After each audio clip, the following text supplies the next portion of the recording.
Hello, everybody, and welcome to Sunday Brunch. It is me, RM. Hope everybody out there is well. Yes, it is Sunday, and it's so great to see all of you this morning. I'm not quite sure whether Russ can make it today. He said that he's on the road, so let's see if he shows up. But regardless, it is great to see all of you. And guys, it's Joe Tyson is here. Hi, Joe. How are you this morning? Hope you are well, Joe. Good to see you. We also have Irene Jobson. Hi, Irene. Good to see you. Hope the kitties are well. And honestly, good to see you this morning. Irene says, greetings to the illustrious RM and Russ. Why do I feel like I'm swearing? You sound fine. You sound completely fine. Dino Dinosaur is here. So good to see you. Think Flintstones and Ferrari. Okay, absolutely. Good afternoon to you. Hope you are well. Um, Also, hello, Keely Chow. Keely Chow, roll tide to you. Keely Chow, I hope those games went well at Saturday, or if your team is playing today, or maybe even Monday, because I know some of the games are not always just on one day. So, Keely Chow, I hope you are well. It's so great to see you. Tom Jr. Jackson is also here. Hi, Tom. Tom, my moderator, collaborator, and good friend. Tom, hope you are well. We are all goof people here this morning on Sunday Brunch. Darth Plato. Hey, Darth Plato, how are you? Guys, remember on Thursday, Darth Plato and I will be back reviewing Bon Voyage right here on Positive Fandom, a fantastic film. It is a foreign film. I believe it's in French, as you said, Darth Leto. We're going to be back reviewing those historic films.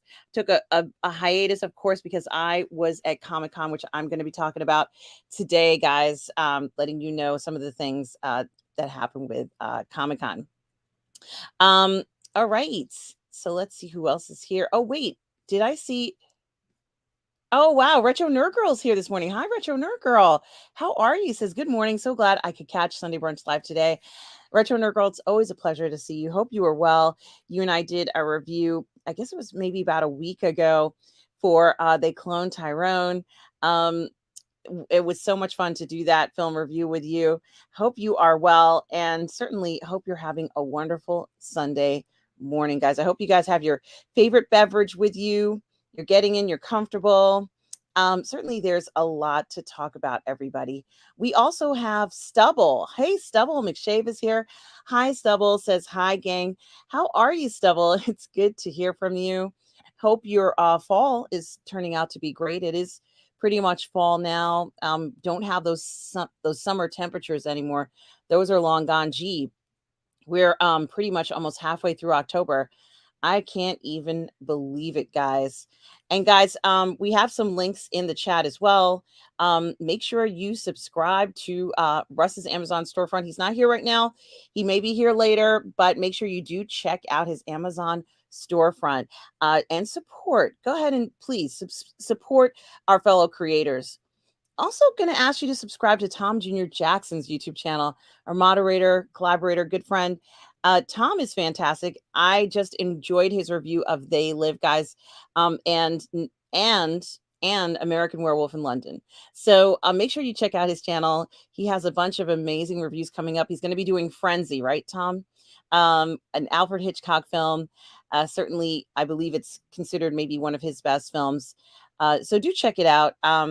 Certainly there are so many wonderful classic films like that to enjoy.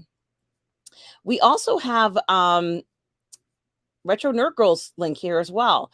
Guys, if you haven't already, you need to subscribe to Retro Nerd Girls channel. She has done so many amazing retro reviews. You're going to love the channel. She does live streams and watch parties. It's amazing. Do check out her channel as well, everybody. Um oh yeah, I forgot that you're into is it the Tennessee Vols, Irene? The Volunteers, right? Uh yeah, the Tennessee Vols. We got some Tennessee Vols. We got Roll Tide here as well, from Keely Chow. Roll Tide, absolutely. Always fun to see the college football fans out here on a Sunday. Bonzo Kilborn is here. Hey, Bonzo, how are you? I hope you are well this morning. So good to see you, Bonzi. I'm renaming you, Bonzo. Bonzo, it's so great to see you. It's such a pleasure. Um, thank you for being here. Yeah, Tom says Frenzy is coming up. I can't wait for that, Tom. That's a film I haven't seen by Alfred Hitchcock, I believe. I mean, I've seen a lot of his films for On Turner Classics for obvious reasons, but I don't believe I've seen Frenzy, so I'm looking forward to your review on that one. And yeah, Retro, we did have a good time, didn't we? With They Clone Tyrone. Yes, it's going to be amazing. It will air on Lorraine's channel. So, guys, do please check out the review. It's wonderful, and we had such a blast doing that. Um, And I remember I told you guys, I told, of course, Retro Nerd Girl knows there's one scene in there that's my favorite, just because of the, like they know what in the film and the context that it was, it made sense that someone would be saying, oh, they're doing, this is typical of what they would be doing. And it wasn't what they were doing at all. It was just to throw someone off the scent. I loved that they did that. That was very clever, very funny. And it also shows, it was just really funny. Yeah. So, yeah, we had a coonhound, Darth Plato growing up. We had the dog that we had was a coonhound. At least I think that's what you're talking about, the dog for the Vols, the Tennessee Vols. Um, and Irene says she's into the Raiders. And guys, do check out Lorraine Creole's channel as well. Lorraine does stream quite a lot with me. So certainly do support her as well. Let's go ahead and show support for our fellow creators. So, with that being said, as you guys know, I did go to New York Comic Con this past weekend. And I've also gone to a bunch of meetups with friends from the con, which have been amazing as well. I'm going to one later on today, and I'm really looking forward to it. It's at a bar that has like 10 different types of hard cider. So I'm a huge hard cider fan. And I'm really looking forward to finally getting a chance to enjoy that. So yes, she does. Lorena does have fantastic theme park content and movie reviews. So do check out her channel as well, guys. The link is here. Make sure you subscribe to that and show some support. Um, and so, yeah, I was at the con, and I was up pretty early, but not at the con because I had certain things to do at home first. So once I took care of everything at home, I actually was pretty tired from doing that because I woke up very, very early to make sure everything had been covered. And then I left to go to the con. And I went on Thursday, and I had no idea what was going to happen when I went to the con on Thursday because I didn't really have a plan. I looked at the schedule. They have when you go to the con, they have the schedule and the panels that are there. But I figured I wasn't quite sure what I was going to do. So I ended up going to the con, and I ended up going to a bunch of panels. But there's one panel that stood out more than the others, and it was the one for The Walking Dead Daryl Dixon. Now, I've covered this show on Lance from the Outcast Creatives channel, and I might be covering on a few other channels as well. But I have to say that for those of you, if you were ever into The Walking Dead, if you like The Walking Dead, the original Walking Dead, and perhaps over the years you've kind of walked away from The Walking Dead. I think sometimes when some of the main characters left, it wasn't quite the same. So if you were a Walking Dead fan, I would say that this is definitely the show for you. It's called The Walking Dead Daryl Dixon, and I'm going to pull it up here. And it's just amazing. Originally, I didn't know what to expect because I've watched a bunch of the other spin-offs of The Walking Dead. And The Walking Dead pretty much made, or at least as far as I'm concerned, was one of the major things that made New York Comic Con go like explode. And I can't speak for San Diego Comic Con because I wasn't attending that con at the time. And I was in New York at the time. So that was the con that I was really attending or interested in attending. But I have noticed that this show, The Walking Dead Daryl Dixon, really is very different. It has like a different feel and a different tone. Oh, is it your favorite spinoff, Irene? I'm glad to hear that, Irene. It is amazing. I can't even believe it. That how cool the show has been. And hello to the old Yorkshire geek, or as I said, geekshire. How are you? So good to see you. It's such a pleasure this afternoon where you are and morning here. And I really feel like I almost have to explain the show in a sense, because for those of you who are fans of The Walking Dead, we have a very typical, and Irene, also let me know your thoughts on this. For the original Walking Dead, we had a very typical zombie-esque show, and there were some incredible moments in the Walking Dead series with, Rick and Daryl and all these characters that we know, Michonne. It was an incredible series, and it ran for a long time. I think it was almost 10 years. And like Joe Tyson here, a lot of people didn't really watch many of the Walking Dead spinoffs, and I get it, because it almost felt like the one thing that The Walking Dead did that I liked was that they used to split the season in half. Like they started to split the season in half. So there would be a fall season for The Walking Dead and then a spring season, and they would have like 8 episodes, and you have to wait for the next 8 episodes. And they kind of usually left it in a cliffhanger. It was very interesting. Yeah, Carol Petzler is, I think, is her name. She's a huge character. She definitely pulled on a lot of heartstrings, because that character was a woman who was in an abusive relationship, and she just unfortunately was trapped in this relationship with her husband. He was abusing him, the Carol, and he was abusing the children. So this guy, unfortunately, it was a very sad situation. Early on in the series, he gets eaten by walkers. So it was like so many very interesting things. And of course, I think her daughter's name was it Chloe or Zoe or something like that? Sophia. Her daughter's name was Sophia. And there was a huge story arc with Sophia that made it unforgettable, must watch TV as far as I was concerned. So yes, she did grow stronger. And certainly so Joe Tyson, you were a completionist for the original Walking Dead series, so was I. And Rick kind of gets taken away. Michonne is kind of separated from him. As you guys already know, maybe some of you know, Rick and Michonne are coming back. I think they're going to have their own series together. And this Daryl Dixon spinoff, Daryl and Carol are going to kind of be in the series together. Yes, that's right, Irene. It was Sophia, right? It was her daughter. Carol Petzler's daughter's name was Sophia, and there was a fantastic story arc there. I'm not going to tell anybody what it is, but certainly it is something to think about. I've watched all the spinoffs. I didn't know what to think about The Walking Dead Daryl Dixon.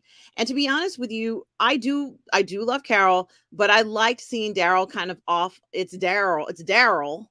I like seeing Daryl off on his own. And it's set in the background of France, and it's romantic and it's beautiful. Hey, Miss Martin Muses, how are you today? Miss Martin Muses, such a pleasure to see you. Such a fantastic channel on pop culture. Miss Martin Muses, guys, check out Miss Martin Muses' YouTube channel, everybody. She has such provocative topics, wonderful conversations. I had such a fun time the other day listening to her talking about storytelling and the importance of storytelling and storytellers, and how we all kind of do that, tell stories. For many of us who are creators, your approach to doing a story. I was telling you, Miss Martin Muses, the other day about how I used to listen to the Snow White Rose Red records. It was something like this: Snow White Rose Red, two sisters are we, we're always happy as can be. In summer months we run and we play, in the winter by the fire we stay. So I couldn't really tell you that when I was talking to you um, during that wonderful stream that you had the other day, Ms. Martin Muses. I love storytelling. I love that sort of reciting, and that it's very, very romantic. It's got a lot of warmth to it, and it certainly doesn't it capture your imagination? When I was a young girl, I used to do that. So Ms. Martin Muses, was such a pleasure. Thank you so much. It was such a pleasure going on to your channel, or listening to your stream, Ms. Martin Muses, and hearing people who talk about storytelling and the importance of that storytelling, and making a connection with someone, making a connection with people as they're listening to you as you're doing that. Thanks, guys. Thank you so much. Oh my gosh, you guys are so sweet. Thank you. Thank you. I mean, I so appreciate that, guys. Thank you. It's, I think it is really interesting. And guys, please do subscribe to Miss Martin Muse's channel, everybody. She has a wonderful YouTube channel where she talks about all the things we love too. So do check that out. Another fantastic creator, Miss Martin Muses. So glad that we're seeing you here this morning. Kronos is also here. Hey, Kronos, how are you? Kronos, we hope you are well. I love that avatar. That looks very interesting. And I'm going to get back to talking about The Walking Dead, especially Darth Plato's comments about Daryl. I certainly do have a lot to say about him. And to be honest with you, well, thank you, Irene. And I did train vocally for a long time, so that I'm not gonna, I've had a lot of training with vocal to use my voice. So, but even when I was a little girl, my mother had bought me those albums, and they meant a lot to me. And I still have the album, which isn't in horrible condition, but it doesn't matter because it was the one that my mom gave me, and a bunch of other records to look at stories. So I think that that's so important. And we all talk about storytelling. I do love the storytelling, but I also love the performance part of it. Um, so getting back to and thank you everybody for the kind words. I could sing that whole thing the whole day long, but Miss Martin Muses, on your channel, you were talking about, or at least you and your guests might have been talking about, if you go ahead and recite that, it's like, do you have to do a copyright for an album that's, or stories that are maybe overdone 50 or even maybe 70 years ago? That album, I think, came out in the 1950s, and my mother kept all those albums, and we would memorize them and recite back, what we memorized. So those were some interesting questions, especially about those of us who like to perform, who like to tell stories, who also like to talk about stories they love. And I know The Walking Dead, this is kind of interesting. The Walking Dead is about walkers. It's about this plague that comes to a country, and in this particular case, Daryl, who is a loner, as you said, Darth Plato, he is a loner. But gee, there's so much about Daryl that is attractive. Like, I really like this guy. He's great. And Irene, thank you so much for the generous $10 super chat. You are so kind, Irene. I hope you are well. I hope the kitties are well. How are the kitties doing today? Let me know, and what games your husband might be playing on his game console. Irene, thank you so much for supporting the channel, because it means so much to me, and it helps me to continue the channel the way I would like to continue it.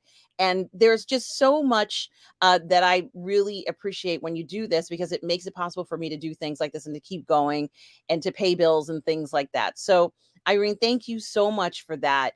I really appreciate the generous super chat. Always so generous and supportive. Guys, this is Miss Martin's YouTube channel. Go ahead and subscribe to Miss Martin's YouTube channel. She always has something interesting and amazing to say. Guys, please do go ahead, just take a second out and subscribe to her channel as well. Oh, Irene. Well, something, thank you for saying that. You're so kind. Even if you can't sing, let's say, I don't know whether you can, but I know you can sing, because you tried out for American Idol, didn't you, Irene? So I know you can sing. But let's say for those who, they're alive, he's asleep. Oh, even if you can't, thank you so much, Retro Nerd Girl, for subbing to that.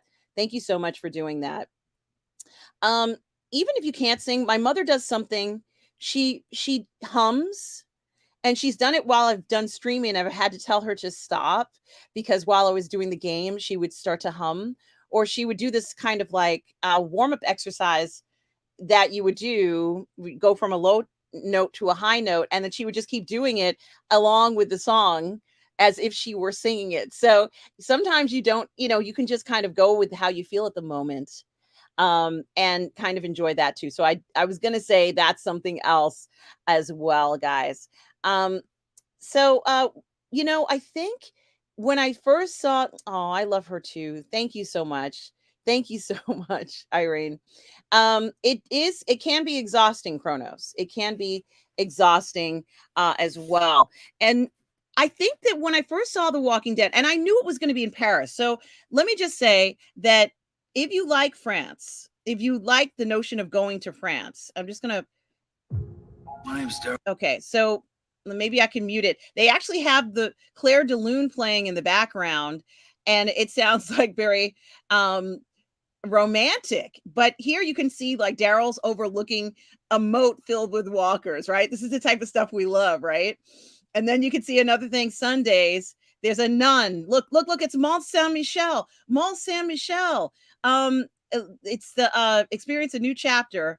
Look at that. Look at that. I mean, it's the Eiffel Tower, guys. This show has a certain sense of romanticism to it. It almost features all the best from France. And I think it's amazing. And Kronos, a lot of people, yeah, Daryl is hot, isn't he? I think he's cute too. I think he's cute too. And I saw him, Retro Nerd Girl. I saw Norman Reedus at New York Comic Con a few days ago, and I'm sure he's still in town. It was fantastic to see him. He was so excited to be at the con, guys. I understand that you gave up on it. That's I totally hear you. And there are a lot of people who are like, I'm done, the series is done, and I get that. But what I was going to say is that if you like Paris, if you like France, if you like the Eiffel Tower, if you like the romanticism of it, if you like the catacombs, if you like Mont Saint Michel, if you like Sacre-Cœur, if you like Notre Dame, you will love The Walking Dead Daryl Dixon season 1, because it features all of those things that you love about France. If you like the beautiful French countryside, if just it has so much of the French culture, the attitude, and even the walkers. I went to this panel. So I went to a panel where they talked about it, but I did just want to say that this was one of the most amazing shows I've seen. Hey, Latoya T is here. Hi, Latoya T.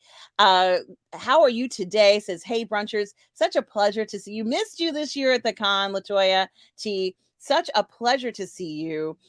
Certainly, guys, make sure you check out Coco Tulip, Latoya T's exclusive line of clothing. Get something special for the woman in your life with Coco Tulip. Latoya T, it is such a pleasure to see you. I missed seeing you at the con this year, and I was just talking about what an incredible what incredible weekend, honestly, I've had at the con, and about the Daryl Dixon Walking Dead series, which is set in France. So, guys, because the show was set in France, and I was speaking to Tom about this, and in another stream, they were allowed to go ahead and have a panel at New York Comic Con, and it was a 3-hour panel, because when the panel was over, guys, you're not going to believe this. Norman Reedus took the time out to sign autographs for people, and he did it for what must have been what felt like almost 40 minutes. And he signed autographs, and they were like, you have to leave, Mr. Reedus. We have to clear the room. And he did not want to leave, guys. Here is Coco Tulip's link, guys, in this right here in the chat. Guys, make sure you check that out today. The holidays are coming up. Get something special. Yes, Latoya T says, definitely missed you this year. I'm sure you had a blast. See you soon at whatever is next. Absolutely, Latoya T. Such a pleasure to see you. So good to see you as always, my dear. We also have Brogu. Hey, Brogu. How are you? How's your brother Grogu? Hope everybody is well. Yes, Irene, vive la France. It was a beautiful. I almost wanted. I tried to go up to the podium to ask a question of the guys who were there. It was Greg Nicotero. It was Norman Reedus, and the showrunner. The two showrunners. Who are the showrunners? And the showrunners of the show. The showrunners of the show are David Zabel and Scott Gimple, who you guys know very well if you've ever seen the show, any of The Walking Dead. And there was nothing there was nothing groundbreaking in the sense of the stream that we found out. What it really was just so good to be excited about a Walking Dead show again for me.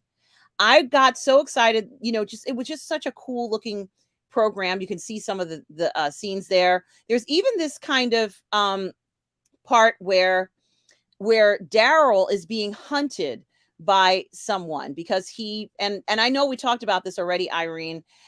This man thinks that Daryl killed his brother. He didn't, but he still believes that. And it has this kind of Jean Valjean and Javert feeling to it, like he's like, I will not rest until I get the American, like it was so good.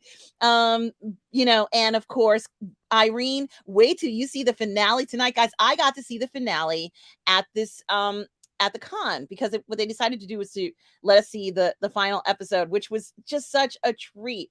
I am so happy that they did this. At the con, it was AMC Networks and AMC Plus present The Walking Dead, Daryl Dixon.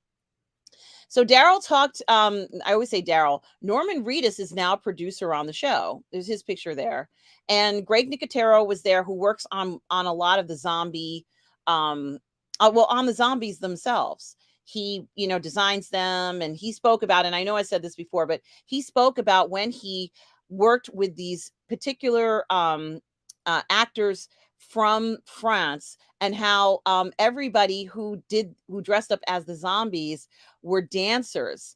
And so he would tell them to move right, and they would kind of like leap to the right or leap to the left.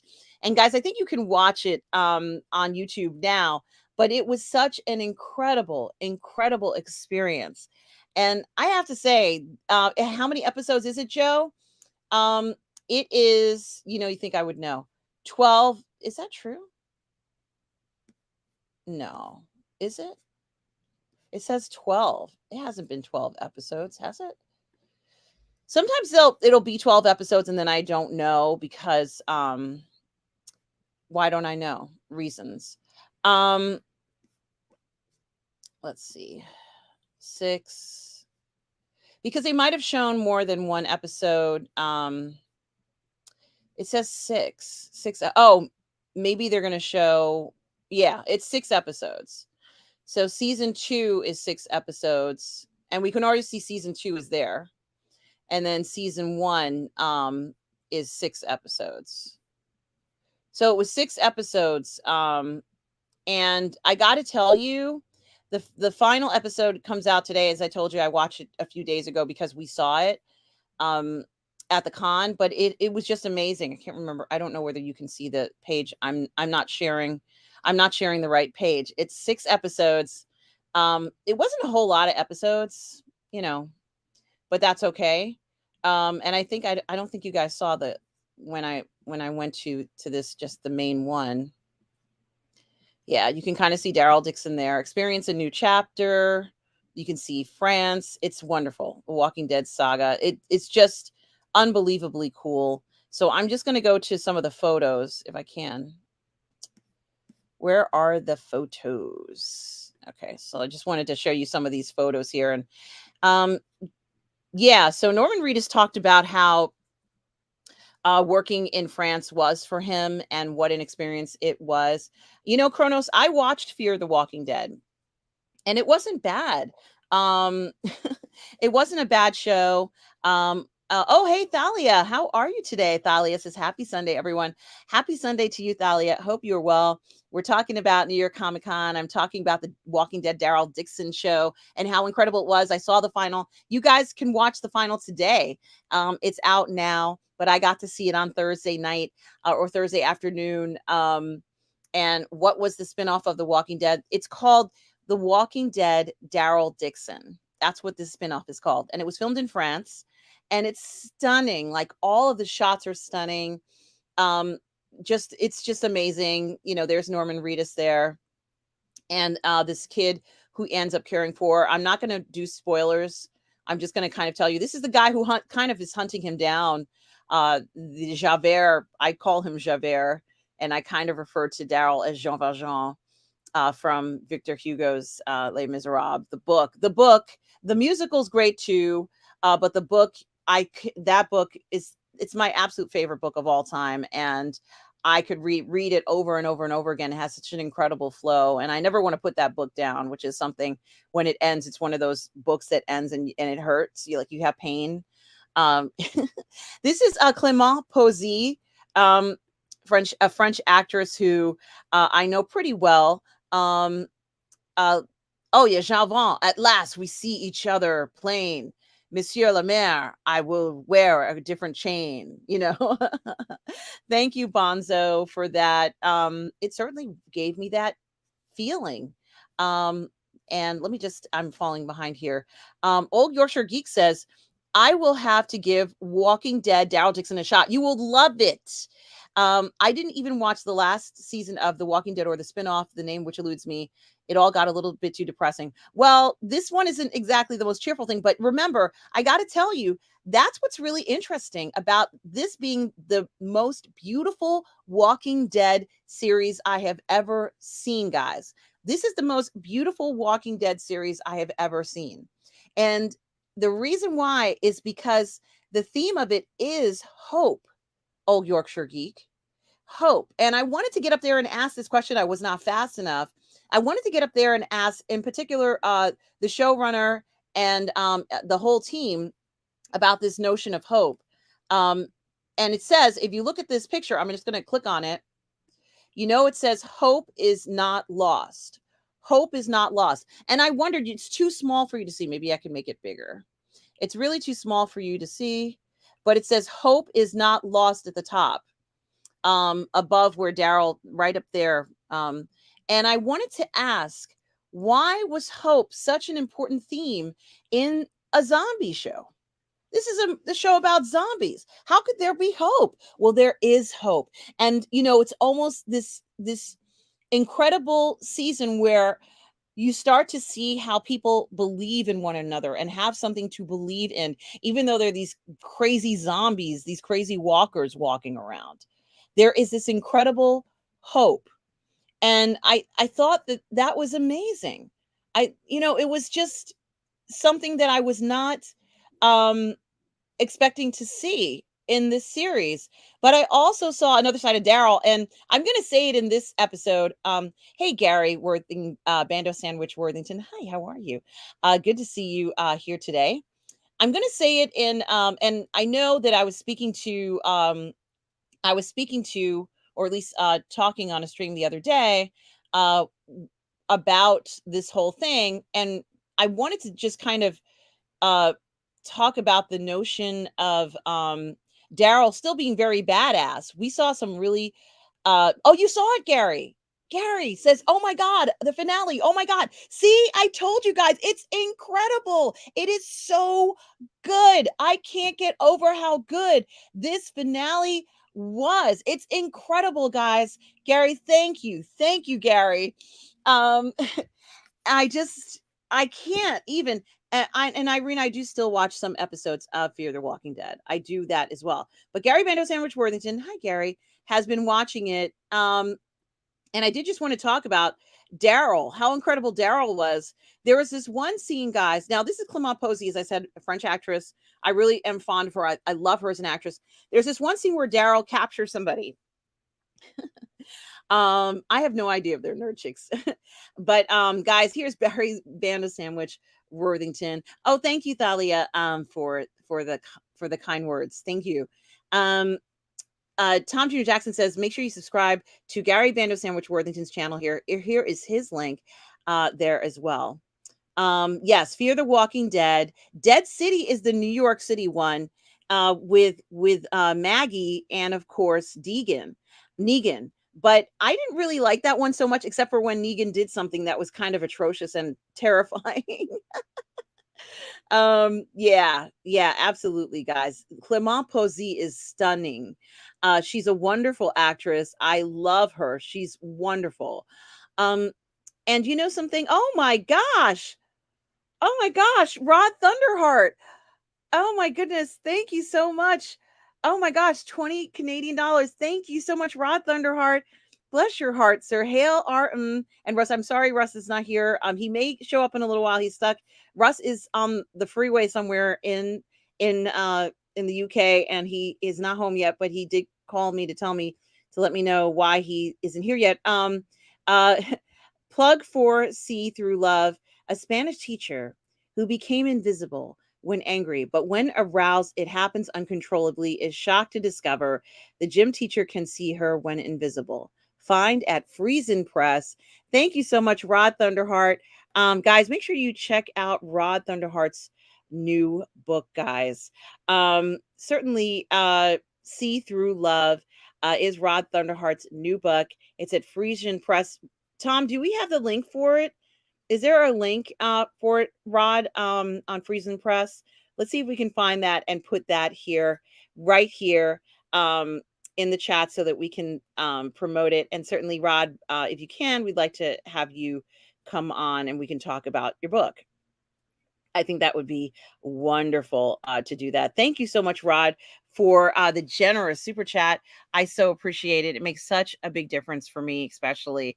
Um, thank you. It's so appreciated, and I'm also glad that your book is completed. We've been talking about the book. You've been telling us about the different things you've been doing with it, and so it's exciting to see you and the book here, guys. Frisian Press. See Through Love, guys. See Through Love. Make sure you check it out, everybody. Um, thank you so much. And thank you, Tom. I was just in the middle of talking that way. So Yes, Bonzo says that hope is as much a part of people as our bones. And I wanted to ask them why hope and why now? Why is there hope? Why is hope a theme in The Walking Dead now after all these years? It felt for a long time very hopeless. Now, if I told you that, Kronos, I'd be spoiling part of the story. But even you are curious as to how Daryl gets to France, Kronos, and you're gonna love it. Clement Posey plays a woman who, uh, you know, uh, has talks to Daryl, and they have sort of this thing where they're in a pilgrimage to go somewhere. I don't necessarily want to spoil everything. You can see there's nuns in this. It has a bit of everything. You can see fire, you can see walkers, you can see people with arrows. This is, it's got everything you would expect to see. Look at him. Look at Daryl's face. Hope is not lost. It says very clearly. Um, it was just a stunning presentation of a new, fresh look on a series that maybe a lot of people could say has been kind of played out. They even put, and I'd said this before, Clement Posey, she's wearing diamonds. You guys know I love my diamonds. They put her in that. They did that. I'm convinced they did that part for me. Um, it was such a fun series to watch. I can't get over how cool this was. Look at Daryl with the ropes and his oh gosh, what is this thing called again? God help me. His crossbow. Oh man, Daryl, he's such a great character. Um, you're gonna love this show. You're gonna love this show, guys. I'm kind of trying to promote The Walking Dead Daryl Dixon. I'm not going to tell you how he gets to France Kronos because I want you to watch the show. And this is not a spoiler video. I'm not doing that. I just he does. Kronos, Rick comes back there's a show with Rick and Michonne, another show, another spinoff with Rick and Michonne, just so you guys know. Um, just so you know, Rick and Michonne are coming back, everybody. I do want to say that. Gary Bandersandwich, who just watched it, he just watched the finale of The Walking Dead. From what he said, magnifique French zombie drama. Say magnifique, Gary. It Gary is giving you the thumbs up, everybody. It's been so phenomenal, this Walking Dead series. That just really goes and has another play, another feel on things. He has, Norman Reedus has great chemistry with Clement Posey. It's so wonderful to see how great they are together. I just can't get over how great it was. Um, and certainly, I'm just going to encourage everybody, go ahead, watch the first episode. Yes, Rod Thunderheart from my old ME days, and I'm sure the guys on ME are still saying your name that way, but certainly it deserves a decent introduction as that. And the other thing I was going to say is this story had its romance in it. There's a character that actually there are people who are intimate. That's Daryl walking through Paris, different characters, some very interesting, intriguing things, and what keeps so many of the people going in the country of France, in the city of Paris. That's kind of a glimpse of a walker. It's a very scary looking walker there. And of course, this is like they show you a little bit of some of the people's lives before everything went bad. So that's Clement Posey looking at the Eiffel Tower there. Um, and of course, you can't get enough of these walkers, which are so incredible looking. If you like Mont Saint Michel, you will enjoy this story. If you like, as I said, anything French, they even go into the catacombs. I don't know if they have a shot there, but they even go into the catacombs where you can see, which is a famous area in Paris. I think it's in Paris or right outside of Paris. Maybe it's underneath Paris. I don't know. I've never been to the catacombs, which is a surprise. Look at how beautiful it is. The views are beautiful. This is the metro, and everything in this is so well thought out, so spaced out beautifully. Daryl just shines in this. Am I right, Gary Bando Sandwich? Well, this might give you an answer to your question. If you go to picture 59 out of 82 on IMDb, you might get an answer, how he gets over there. But I think that this whole relationship, this new approach to the show, kind of revitalized it. And I liked that he was off on his own. It felt like he was separating himself or having this adventure outside. Now, thank you so much, Tom Jr. Jackson, for doing that. Tom, as always, you're always coming through. Tom has put the link here for Rod Thunderheart's book, See Through Love. And he gave us a little hint of what the book is about, and I do like that very much. Guys, make sure you go ahead and order it, guys. And thank you again. Oh, Rod. Oh my gosh. Thank you so much, Rod Thunderheart, for the $5 Canadian. Again, thank you. Says, Hail, and your copy is coming. Yes, I am working on See Through Love Part 2, Pyro, and STL 3 through 7 plotted out. Wonderful. The series is set out, and Latina read it and loves it. Yes, I can't wait to read this, Rod Thunderheart, and we do need to talk about it. I can't wait to get it. Thank you for thinking of me. I so appreciate that. And we're talking about, pretty much See Through Love. There's love stories. There is romance in The Walking Dead, Daryl Dixon.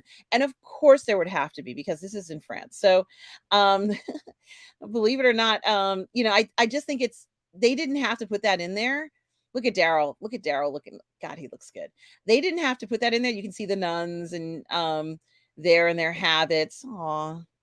Um, and it's just stunning. The whole way this was filmed, the camera angles, the approach. It's beautiful. It's just so beautiful. I think they struck a nerve with this show. This show feels like it's a new um a very new approach to The Walking Dead, a very new feeling, this lovely sense of reinvention of the series. And I think that, as sometimes you can go ahead as a showrunner or as a producer, and someone can pitch something to you, and you can find and reinvent that story to a point where it does strike a nerve with audiences. And I think that that's what's happened here. I think that, for me especially, that love story meant a lot in the story. And Rod, I can't wait to get your book. I can't wait to get your book. Thank you so much for your generosity here. I so appreciate it. Thanks again. Irene says, do you think Judith and RJ? I know Judith. I don't know. um I don't know. Is that the nun, Judith? Is that her name? Um, I think that's the one. I don't know. I hope I'm saying the right thing. Um, and guys, also, thank you, Kronos, for saying that. That's nice of you. Then I have to put on lipstick because my lips are so pale that you can't see them almost. But thank you. A Daryl without Carol, who said no to the spinoff, which went ahead without her, but you never know that what will happen in the Walking Dead universe. Well, you know something, Gary? Did it affect you? Because I thought he was fine. It's not that I don't like Carol, but he was fine on his own, and I think Carol's also fine on her own. And I think it's very interesting because a lot of the series they were together, and it is true Daryl's a loner, but I think it was interesting to kind of see him function on his own and also to see Carol function on her own. You remember in a few of the episodes, she went ahead and decided to go on her own. She didn't want to have anything to do with the group. I mean, at some point she did hook up with I can't remember the guy's name, that really attractive guy who had the tiger. I think it was a tiger.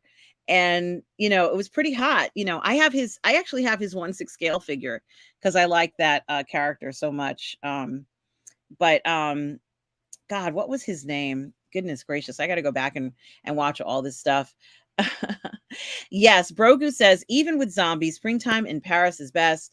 It was lovely. It's just a lovely interpretation of what I think this series is going to really turn out to be this different interpretation of, The Walking Dead in general and a different approach to what it means.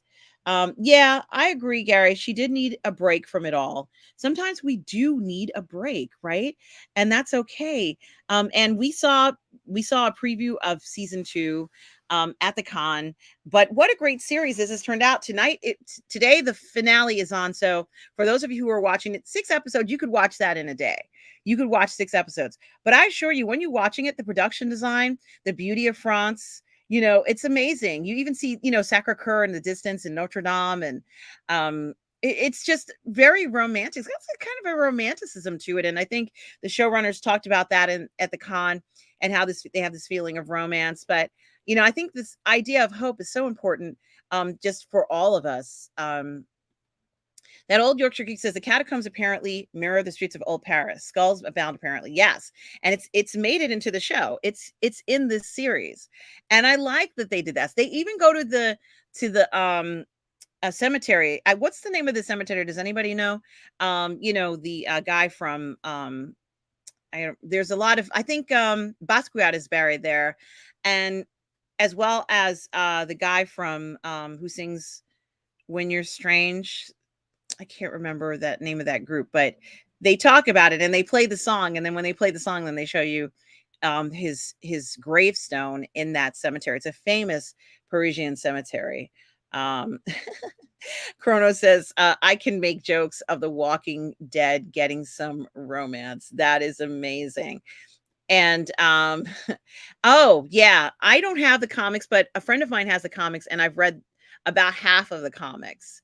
And I enjoyed it. I love the comics. I love the panels, the way the panels are in the comics, which they mirrored a lot in a lot of the series as well. So it's kind of satisfying in that regard. And I think it was a good decision for them not to go 100% straight with the comics the way they do with the TV series, where I think that Rick, of course, in the comics, I think he's the one who has his hand. He's the one who has to cut off his hand. In the comics versus in the television show. So I think what they did was great to make Rick kind of that way. Are there spoilers? Well, I'm not going to give you any spoilers, Kronos. But do check it out. Hey, Bruce Lum. Hello, Bruce. How are you today? Welcome to Sunday Brunch, who has just given me a $3 Canadian super chat. Thank you so much, Bruce. I so appreciate that. It's very kind of you. Bruce says Daryl is perfect for heading the new series. He is, isn't he, Bruce? He really did have this certain sense. I almost feel like this character is maturing in a very different way than I thought originally he would, because when we were first introduced to Daryl, it didn't feel like he had any kind of future. I'm just going to be honest about it. It felt like he was very pigeonholed. And when this outbreak happens, he has to step up and survive. And if anybody could survive, it's him, because it seems like he could survive so many things that really just threaten your life. He knows how to survive in threatening conditions. And I used to say that his life didn't change much when the pandemic, this outbreak happened, but that's not true. I think for Daryl, he had to step up even more. And that's something else I want to talk about this, Bruce. And I'm glad that you kind of focus on Daryl a little bit here. I wanted to say that Daryl, he's a fantastic person. And this comes through in this series. And his honesty and just he has integrity. Daryl, he doesn't they're not necessarily he's not a sort of like a chatty Cathy or anything, but he everything that he does has meaning and has importance. And that really speaks volumes. It speaks volumes that his actions are so important and so meaningful. He doesn't waste anything. He doesn't waste anyone's time. He doesn't want to bother anybody or be a nuisance to anyone. He's incredibly considerate and kind. I love that how this character is front and center, Bruce. I think that this is something that's long overdue for Daryl. So that's why I almost was like, I don't know whether Carol should come in here yet, because I feel like Daryl still, could probably carry the series without Carol. And even if it was a series where they were, let's say, on different sides of the pond and we were still watching that series, I'd still watch it. I'd still watch that and enjoy that and experience that. And we've seen so many romance novels, not that they have a romance, at least not that what I'm aware of, where one chapter is one person and then the next chapter is the other, and then they go back and forth, and it's fun to kind of see how their lives are going on separately, but each one of them has each other in their heart.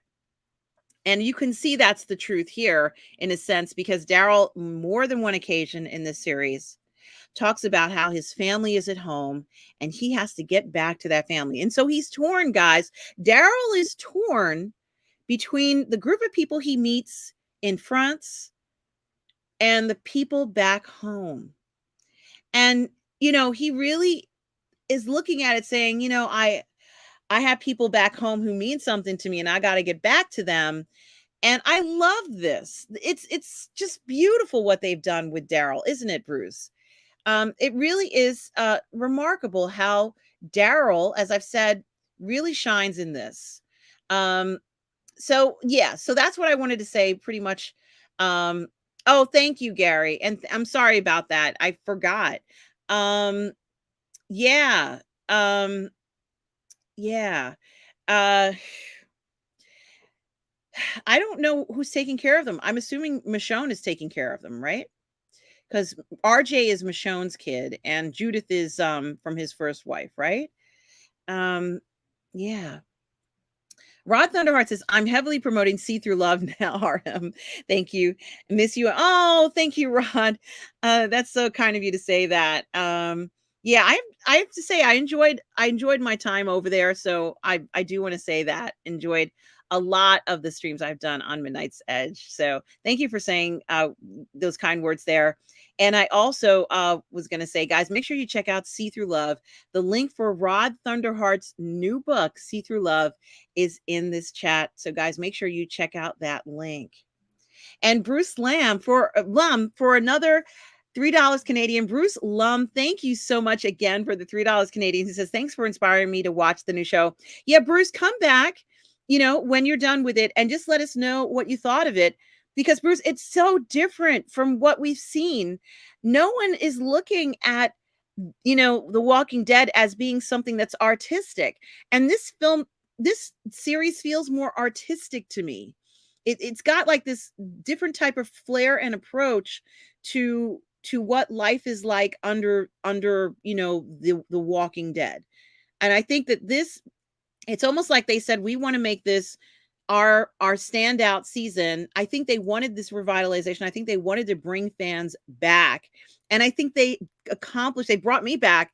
I just, and of course I do love France. So if you like those beautiful romantic places in France, then you're going to love it. And I look forward to hearing what your thoughts are, Bruce. And thank you again for the $3 Canadian super chat. Such a pleasure.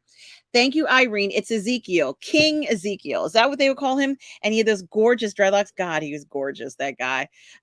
So Carol, kind of has this romance with Ezekiel, and she still has it, right, Irene? In the series, she still had it. They still love each other. Is he still alive? Do you know, Irene? But Ezekiel's gorgeous. That man who plays him, he's stunning.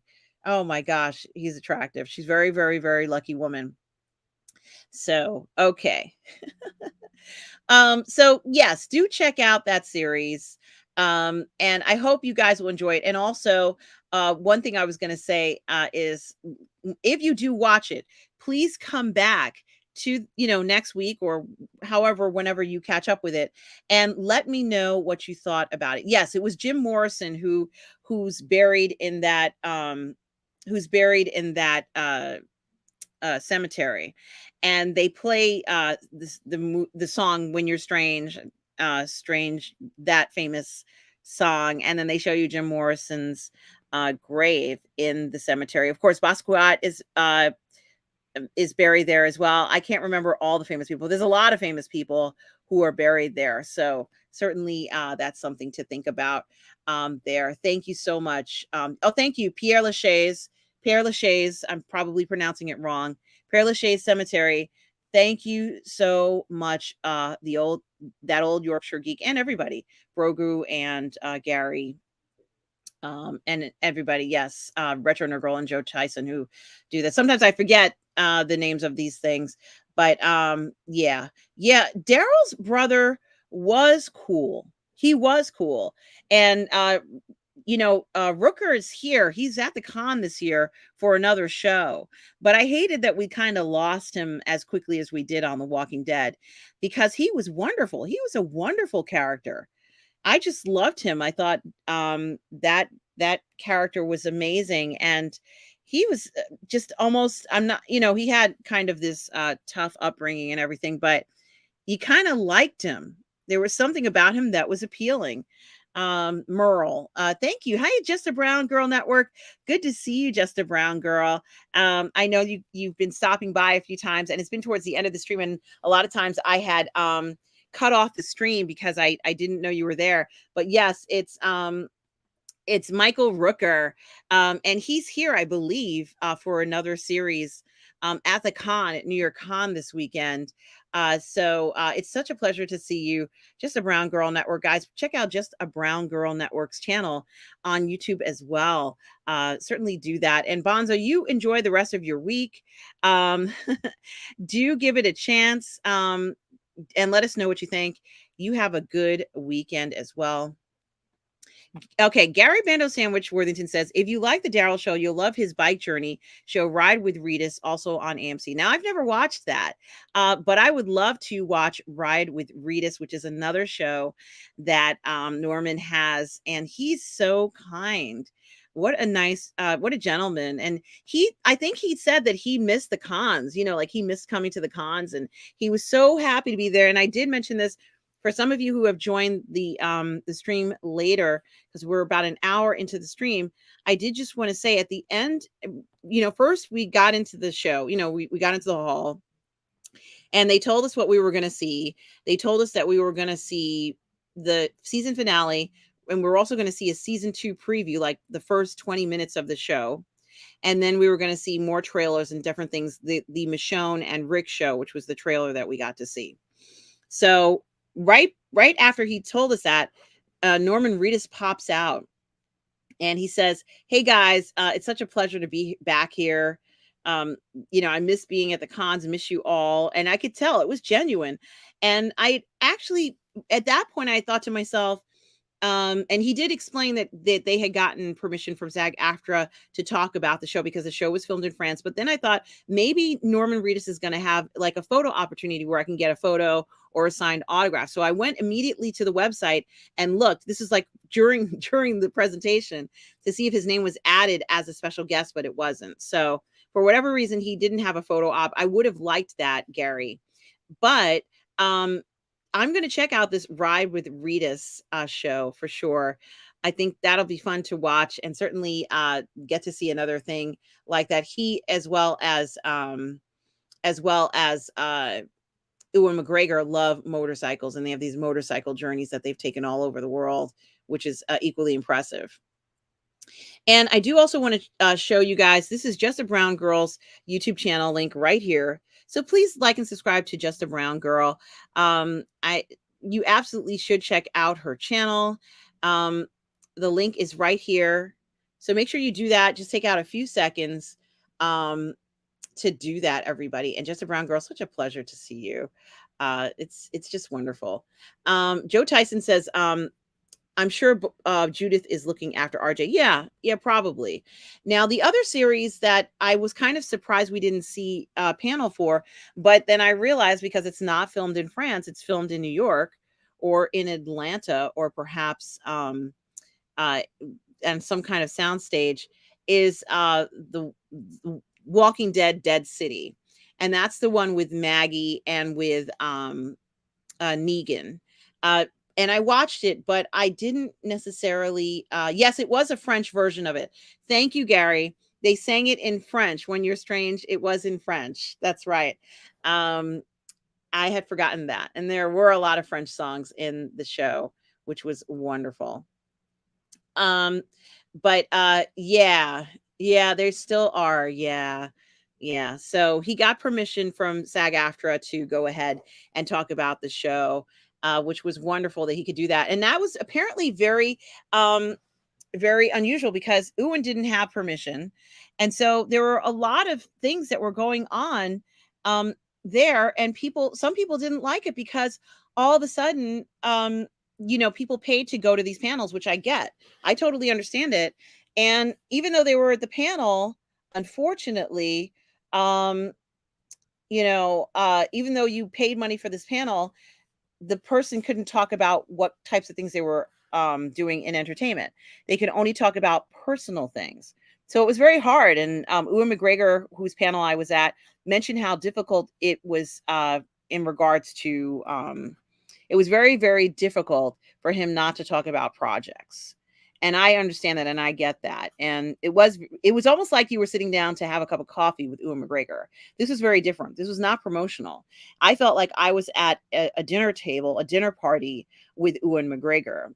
And it felt somewhat more intimate, somewhat more personal about this, and it was very interesting. Of course, his wife is here, Mary Elizabeth Winstead, because she was just in the Ahsoka show. But unfortunately, Rosario Dawson is not here. I didn't go to any I know there's a Star Wars panel, but I didn't go to anything like that. And there was a Star Trek panel yesterday. I didn't go to that either.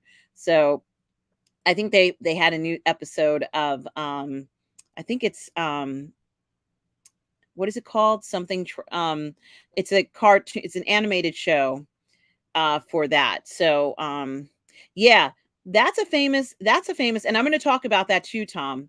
And I'm getting to that. Yeah, I love that episode where they were with the CDC. Now I think that's season 1, at the end of season 1 going into season 2. That was a fantastic season. It was remarkable, and certainly it's something to think about. So I was going to say yeah, Darth Plato, that supposedly it's ground zero. I don't know all the details. And for those of you who read the books, the graphic novel, maybe it says that France was ground zero. At least I believe it was ground zero from what I've heard. I'm not sure. I haven't researched that. So maybe you guys would correct me if I'm wrong, but it's very important and kind of part of the story. So that's that as well. Also, I wanted to mention that here also is David Tennant. Now, David Tennant is a former doctor, as you all know. I don't know what number doctor he is, with his 10, the 10th doctor or the ninth doctor. I don't know, but it's somewhere around there. And he also plays Huang in Ahsoka. So it's one of the most incredible characters. I love that he played that role. Huang is my second favorite character in the series, next to Balin Skull. So I think, oh, thank you. He is the 10th and 14th. Thank you so much, Old Yorkshire Geek. I didn't watch the new episodes, and thank you, Tom, as well. I didn't watch the newer episodes recently. So let's see where it goes. I have not seen Adventure Time. I have not seen that, Irene, but I will check that out. And so while I was in this panel, um, let's see. Dark Plato says, if that's true, meaning that if France is ground zero for the start of the Walkers, then isn't making a show in France is moving Walking Dead from horror to sci-fi? It has a sci-fi component to it, Darth Plato. This is a whole nother ball game, and I think that they were going in that direction. It has that feel. So I'm going to say yes. I think it is horror and sci-fi in this particular case. Um, so just to make you aware, yes, absolutely true. There is definitely some sci-fi in this. It's very different from what we've seen, at least from what I've seen, unless someone else knows something different. And everybody kept asking Tom, because as you know, I hope I'm saying the right person.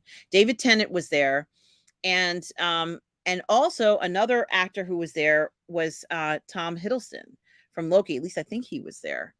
Yeah, I believe Tom Hiddleston was also at the con this year, I think.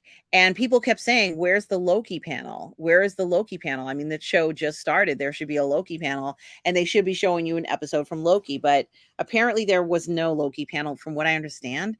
I know there was a Marvel panel. Maybe somebody correct me if I'm wrong, but people kept asking, is there a Loki panel, or they're going to add a Loki panel?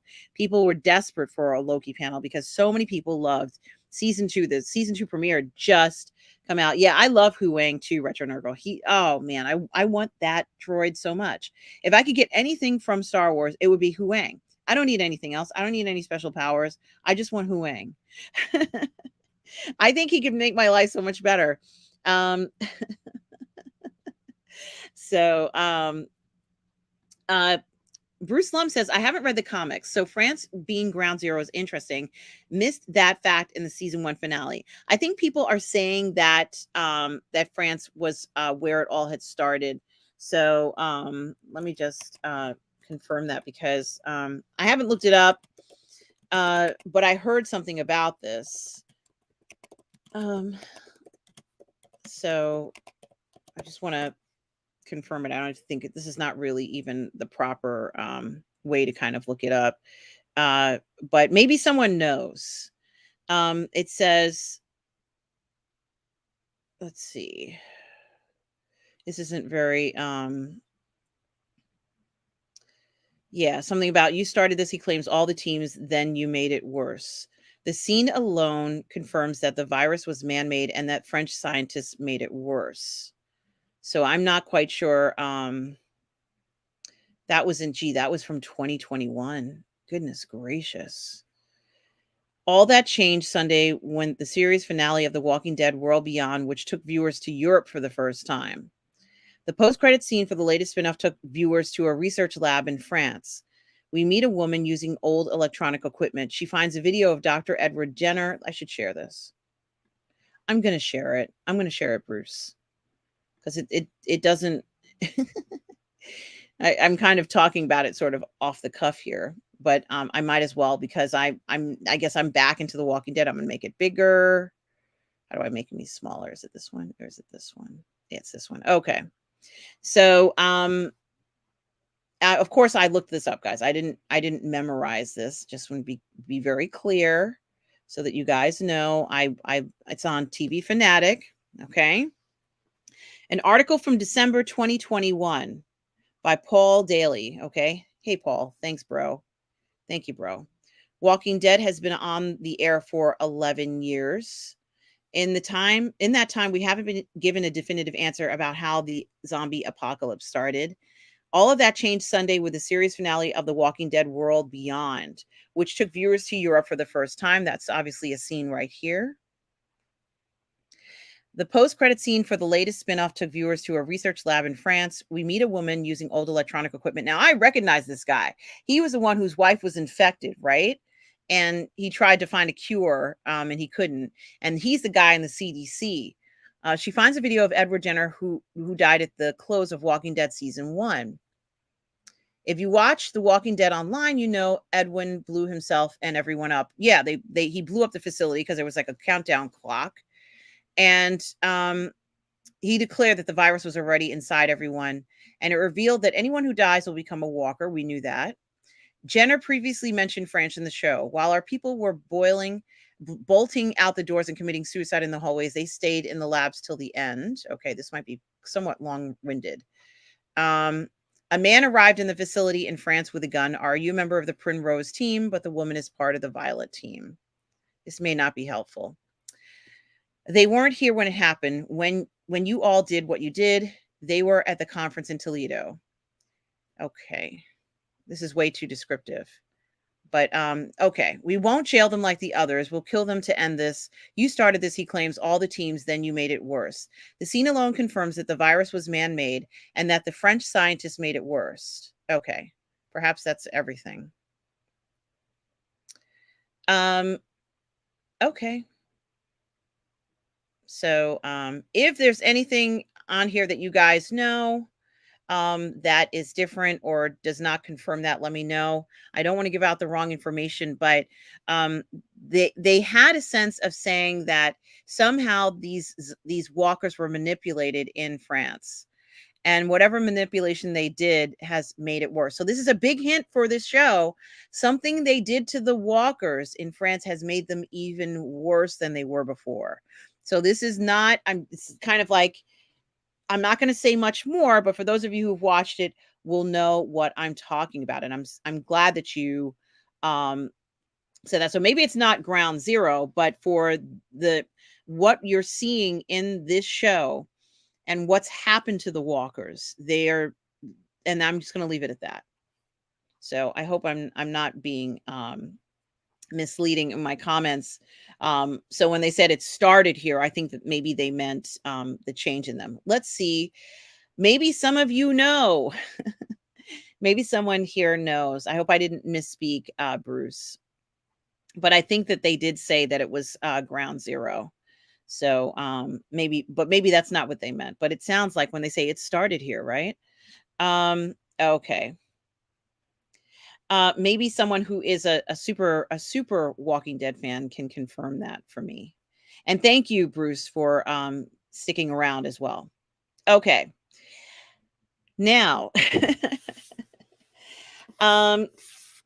okay, let's see what else we have here. So the French, no content with creating Godzilla 98, went on to create a world of zombies. Yeah, it is quite a thing. And Brogo, you take care of yourself. Good to see you. Tom also mentions there was a Marvel panel, but for the games, I believe in the comics. I could be wrong. I'm not sure what was in it, to be honest with you. I don't know who was in it. And, that was a lot of contention. There were some people who were not happy because, yes, Rick does come back. There is a show, so called, I think it's called Rick and Michonne.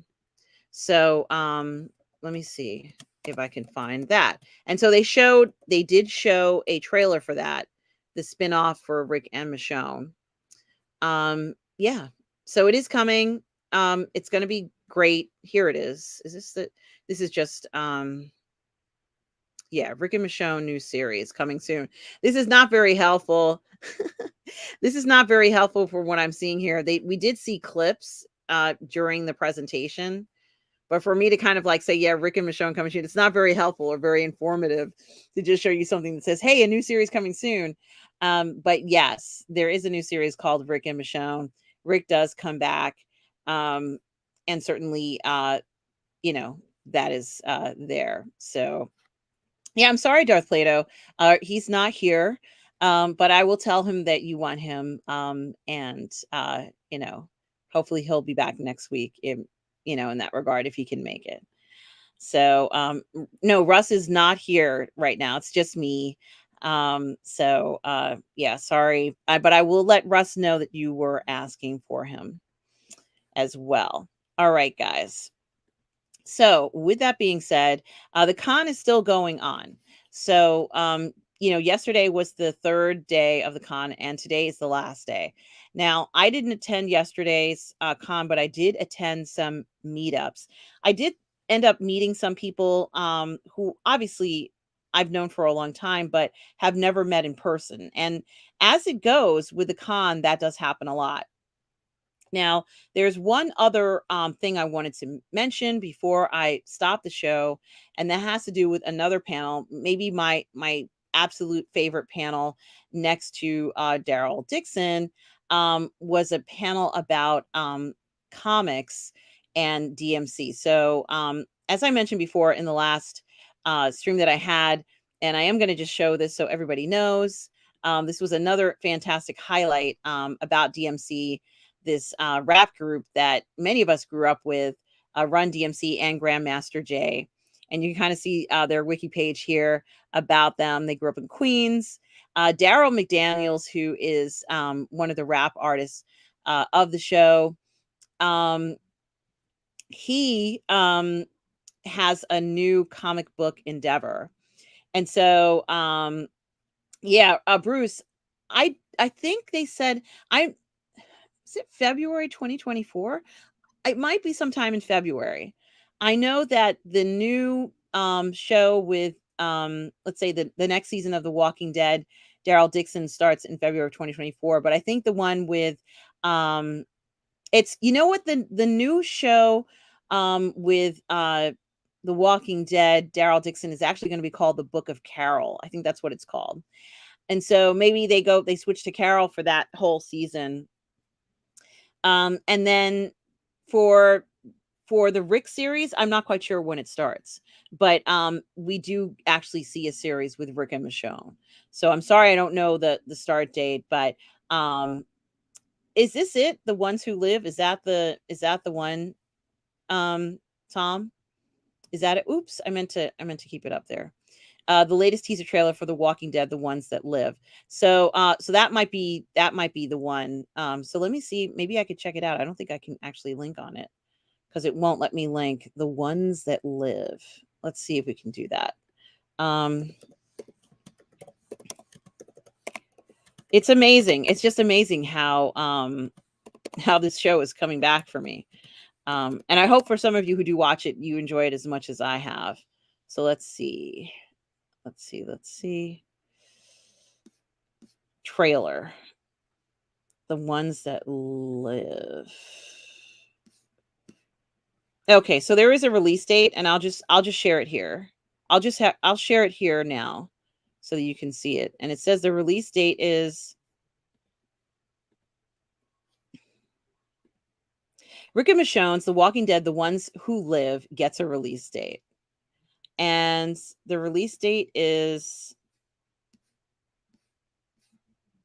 yeah, it says but season 2 will be called The Walking Dead, Daryl Dixon, The Book of Carol. That's a long title. And Rick and Michonne spinoff, The Ones That Live, a couple of new photos. We now have a release date and month in February 2024. I was right. It is February 2024. I did remember something. So it is February 2024. It's a 6-episode miniseries. And also Negan's Dead City has season 2 coming. So that's it. So it's kind of these three, but it's going to be February 2024 for Walking Dead, The Ones That Live. And of course, that's the one with Michonne and with Rick. And this is actually going to show some photos. This is just, oh, that's just a few photos there from X.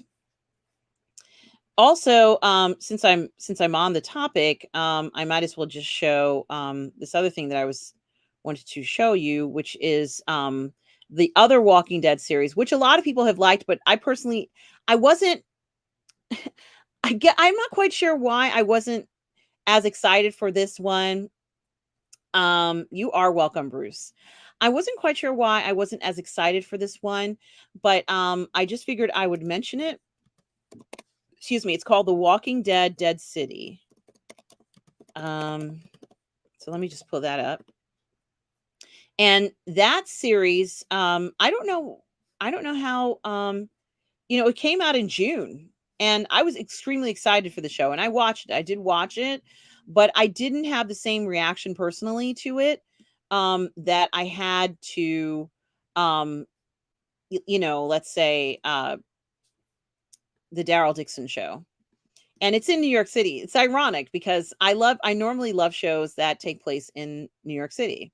And that's what the show is all about. It's pretty much Maggie has to work with Negan to get her son back. That's the synopsis of the show.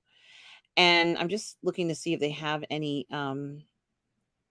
if they have any photos, because I really would like to show that. There's only been 6 episodes though, so yeah, there's only been 6 episodes in this, and I watched it and I don't see any photos. It's kind of weird, but maybe they don't.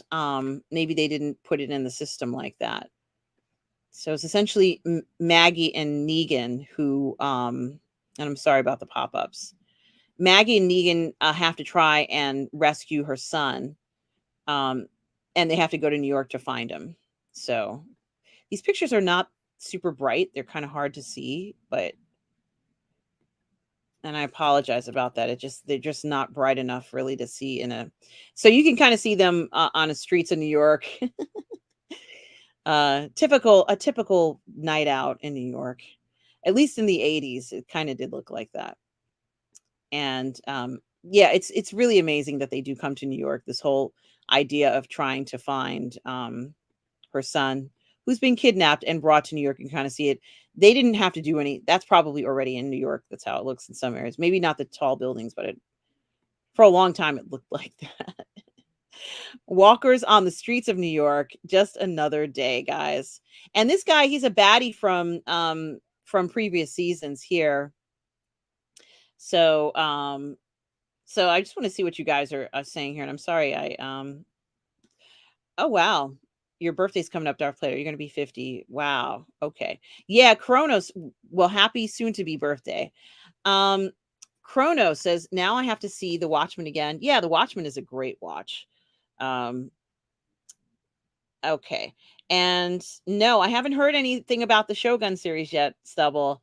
But I'll try and find out. Um, that Yorkshire Geek says that old Yorkshire Geek says the WD series I couldn't think of earlier was World Beyond. I didn't watch that either. Think I saw one episode. Very interesting. Yes, Negan.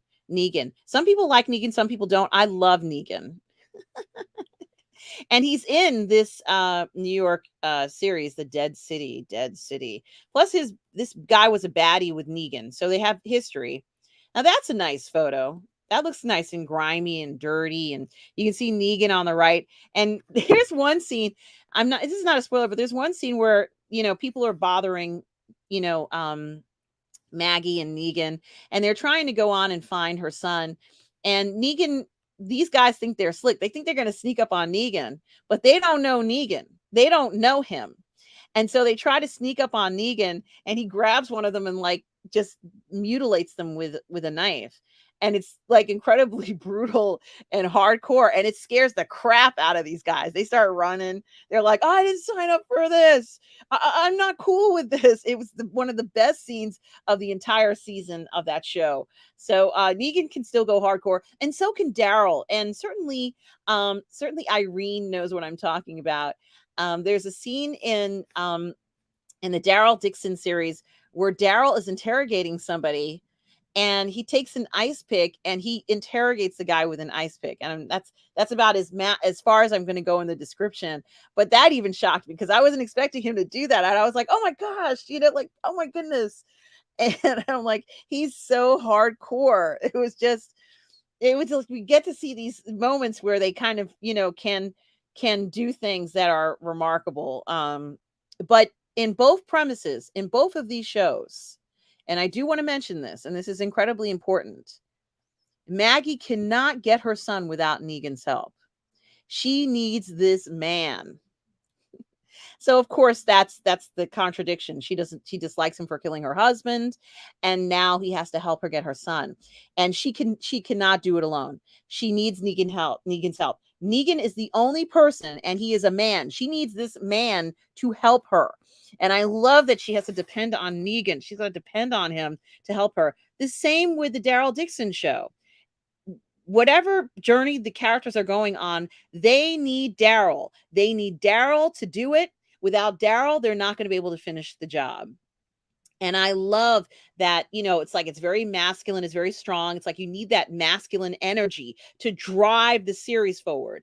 The series does not work. It doesn't work without the masculine energy. The Daryl Dixon doesn't work without the masculine energy of Daryl. Dark City doesn't work without the masculine energy of Negan. So they are pushing these series. Both men are pushing them, and it's very male. It's got this, you know, it's just wonderful to see that. And they do like that. Those two scenes kind of scared me, but that's okay. It was fantastic. Okay. Now, Gary Bando Sandwich Worthington, I'm assuming you've watched it. Dead City was poor next to Daryl. Yeah, it wasn't quite what it could have been. And I think there's a number of reasons. I think it was a mistake to have an associate or a friend, somebody that Daryl knew, excuse me, somebody that Negan knew being the bad guy in Dead City. I think it should have been a new person. Because you see how fresh and new everything is with the Daryl Dixon series, because they're all new characters. We don't know any of these people. And it feels very fresh and new. And I think they should have done that where New York it's a different kind of evil or something. Like New York, it's a dead city with a different kind of evil. And like they could have made it like that. And it's like, "Oh my gosh, what's a different kind of evil? Oh, it's your friend from back in the day." Yeah, I don't know, bro. He was kind of lame, like he doesn't come off as being as scary as he could.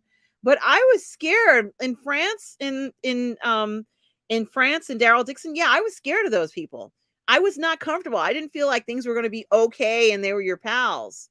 But, there's that weird, you used to work for me, but now you own New York. You're the king of New York.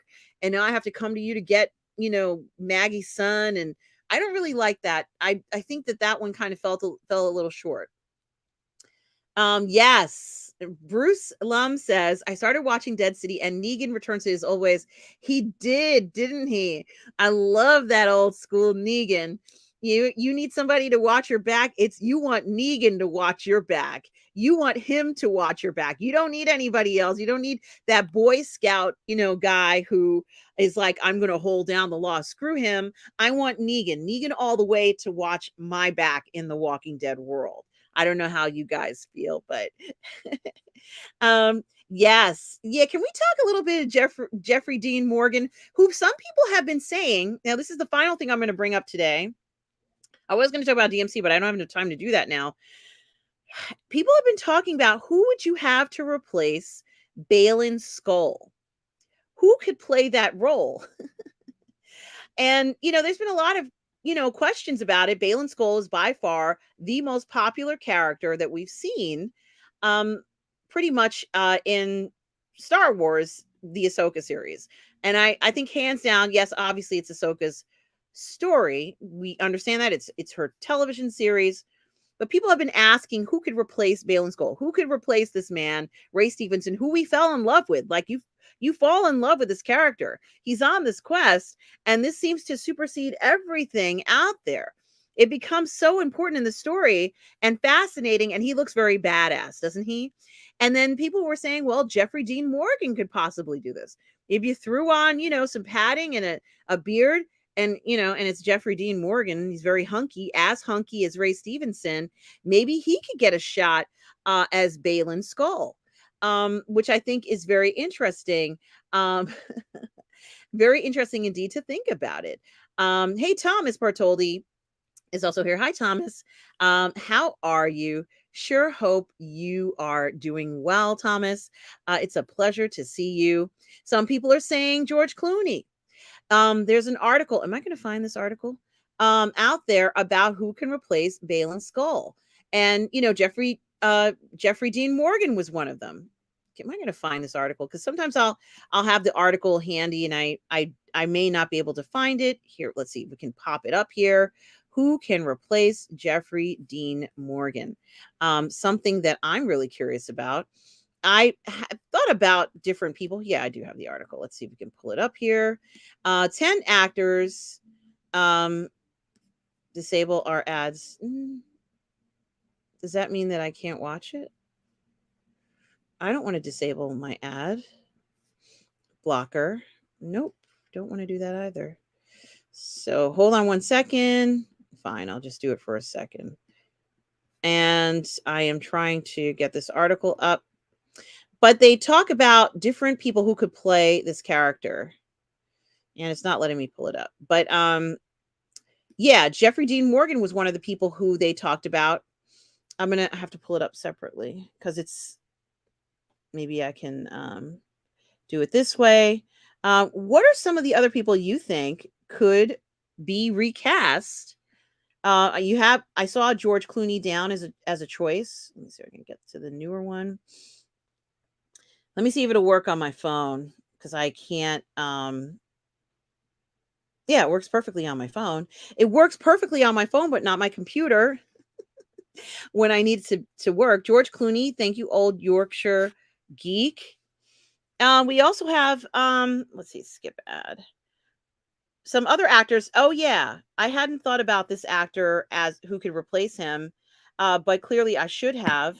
Um, I should have thought about what's this man's name? He played in Gladiator. Okay, so they have Jeffrey Dean Morgan as one of them. This is not how this is supposed to go, guys. Best known as Negan. The idea that he would be a fantastic Balin Skull. Old Yorkshire Geek says George Clooney. That's another one. Craig Fairbrass. Craig Fairbrass. Okay. Let's see. They said Jean Reno, but I don't think Jean Reno can play him. That's just my opinion. I don't think he's I I don't really I don't know. Let's look at Gerard Butler. Yeah, I can see Gerard Butler. I love Gerard Butler. Um, I want to look at this guy, Craig Fairbrass. Why don't I know who he is? I'm sure I will recognize him when I see him. Let's see. Images and okay. I hope this is the right person. I'm gonna pull up his picture and I'm gonna put it up there so that we can see him here. And how about this guy? Is this the one? Old Yorkshire, that old Yorkshire geek? Is that the gentleman, Craig Fairbrass? Russell Crowe. Thank you, Irene. Russell Crowe is also on the list. Kurt Russell. Somebody said Kurt Russell. Um, who else? Viggo Mortensen and Graham McTavish. Liam Cunningham. Boy, I wish I could pull up this article. And Vincent Regan. I really need to pull up this article. I can't. I just picked him because he's a big fella and British. Well, thank you for that. But yes, Russell Crowe was one that was mentioned, Irene, and I think he would be great too. Let's see, Screen Crush. Why can't I do this? This is so cruel. This is cruel. But that was something else that a lot of people were talking about. Who could replace Balin Skull as, or at least, sorry, I'm typing. All right. Will this work now? Oh, okay. No, it didn't. They want me to turn off my my content blocker. But if I do that, you guys are going to start to see whenever I pull up a picture, if I turn it off, if I turn off the blocker, you guys are going to see like all the stuff that I shop for. So you're going to see clothes and rings and all sorts of stuff that you don't want to see. You don't want to see any of that, okay? All right. Darth Plato says the new actor for Balin is not as important as a new writer. Yeah, I agree. I agree. Um, and Irene says, I'm not saying no to any of them. Yeah, absolutely. See you later, the old Yorkshire geek. You take care. I'm not saying no to any of them. Gerard Butler was someone who I really enjoy. I think he's amazing. Vincent Regan is another actor who I could see playing this role. There are a number of very talented actors who could pull this off. And of course, let me show this picture. I kind of like that one. It's kind of a nice smile, very friendly. I'm going to pull him up on the screen. This is all off the cuff. It's supposed to be in the article. Maybe I'll find the article another way tomorrow. So when I do this again, but there's Vincent Regan. I think he would be good. Yeah. It's hard to replace people. Certainly hard to replace. people. So yeah. And of course Gerard Butler I think would be perfect. Let's he all these guys really could play the role. One of them will most likely get it. We know that one of them is going to get that role because it's been so popular in the television show. I think that certainly it's something to think about. So let me find a good photo of him. All of these guys, I don't know whether they solely go by height because apparently this man was very tall. He's a very tall gentleman. Apparently he was 6'3". I remember seeing him in a number of shows. In particular, I remember seeing Ray Stevenson in one of my favorite shows, Rome, where he was just remarkable in it. And of course, that's Gerard Butler. Yeah, Gerard Butler would be great. And yeah, Tom Jr. Jackson agrees. That's something to think about. So I'm going to tell him you said that. Well, he's certainly tall enough because Robert is over 6 feet tall, and I think he's 6'2". So yeah, he could play him. Um, I gotta tell him that. That's very funny. Um, uh, Stubble says Dennis Quaid. Dennis Quaid, really? Stubble, you're 6'3", 6'4". What about you? Oh my gosh, I'm enjoying this way too much. Um yeah, he's really tall. He's really tall, Irene. A lot of these I don't know how tall Russell Crowe is. I don't know whether he's 6'3", but I know Stubble is. I know Stubble is. Yeah, me too, Irene. I'm definitely in the 5'4" category as well. Certainly not a very, very tall person. So but yeah, it is very interesting. I think that that's one character that people are going to demand to come back as Balin. But yes, something to think about. All right, so maybe I do have a little bit of time just for the last topic.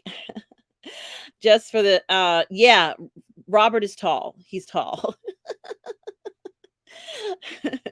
He's got to be about 6'2", as far as I know. I mean, when I've been with him since I've met him in person. So Bruce Lum says a British actor with theatrical stage experience would be great. Yes, Craig Fairbrass seems like a good choice at 6'3". Yes, I think someone with theatrical experience would be ideal. I agree with you, Bruce.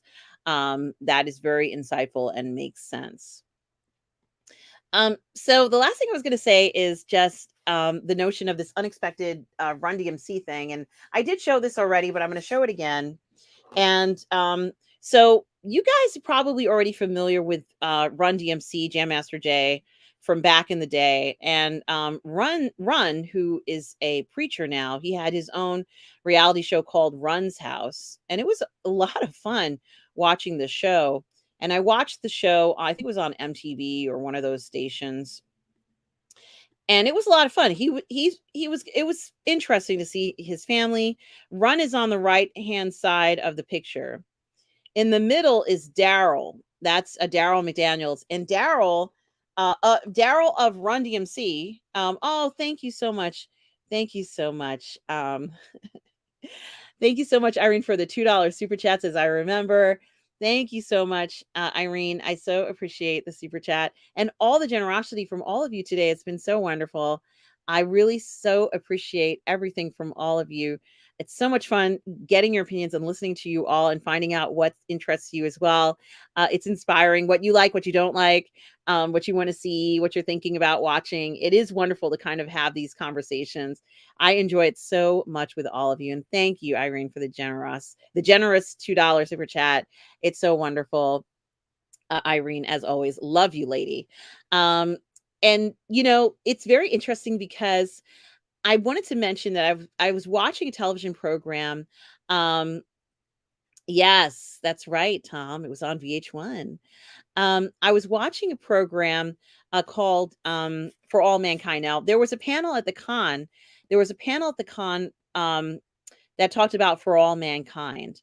And the panel was a wonderful panel. I missed it. I didn't see the panel. I missed the panel. I didn't get a chance to see it. But in the panel, in that television show, For All Mankind is a revisionist show about what if the space program continued and if the Russians got to the moon first. And so it's a wonderful program. I'm still watching it. I'm going to be reviewing it on my channel and also on the Burnettwork. And why am I bringing it up?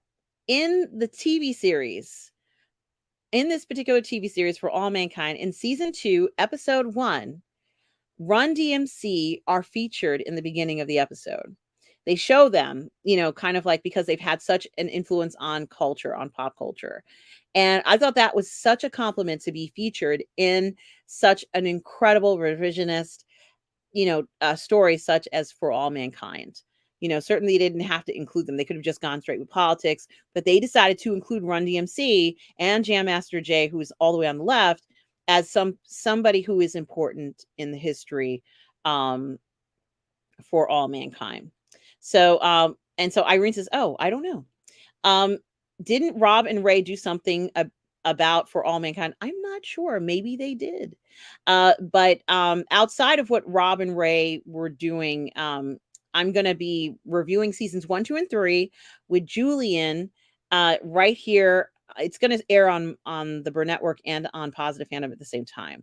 So I'm going to do it right here, seasons 1, 2, and 3 on the Burnettwork, and then Julie and I are going to review each episode when the season starts on November 10th for all the episodes for season 4.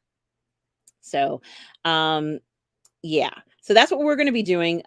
He might be doing something else. You might like it, Irene, if you like this NASA and space. You have to kind of like that in order to like the show. If you like NASA and you like space, you will love For All Mankind. So it turns out that why am I bringing this up? I'm bringing this up because it turns out that in this particular con, DMC, Daryl McDaniels, who is DMC, it's this guy here. I'm just going to click on him now so you can see him. He has his own comic books now. It's called Daryl Makes Comics. I'm just going to make myself smaller this time. How do I make myself smaller? It's always a learning process. I'm like, which one? He has his own comic books now. And he had a panel and he talked about the role of comics and hip hop. And I loved it, guys. This was one of the coolest panels I've ever been to. And I did want to mention it because he gave out a poster, which I'm going to show you. I'm going to show you the poster. And this is celebrating 50 years of hip hop, and it's a limited edition print. I didn't get him to sign it. I am going to have him sign it eventually when I see him again. But yeah, he has this new comics and it talks about hip hop and comics and how they're together, and the guys who invented Into the Spider-Verse, the animated series, the one that won in 2018 and the one that's out now, were there. The gentleman who did the record cover for EPMD was there, as well as many other very famous comic book artists and colorists in this panel. And it was amazing. So I did want to mention it. He has his own comic book series now. And I also wanted to show another comic that I can't stop talking about. The comic is by a guy by the name of Ed Piskor. Find it now. And Ed Piskor, he created a comic book called The Hip Hop Family Tree, which I just wanted to show because it's really the most amazing thing that I've ever seen when it comes to hip hop and with comics. So what he decided to do was to create the Hip Hop Family Tree, Ed Piskor, and it's essentially 300 pages of original series plus 140 extra pages of material about hip hop, the history of hip hop. And here you can kind of, if I click on this, you can kind of see it. And I did show this earlier, guys, in another stream. I hope you can see this. I can't see what you can see. Yeah, okay. And you can kind of see the omnibus here, and you can see different hip hop artists.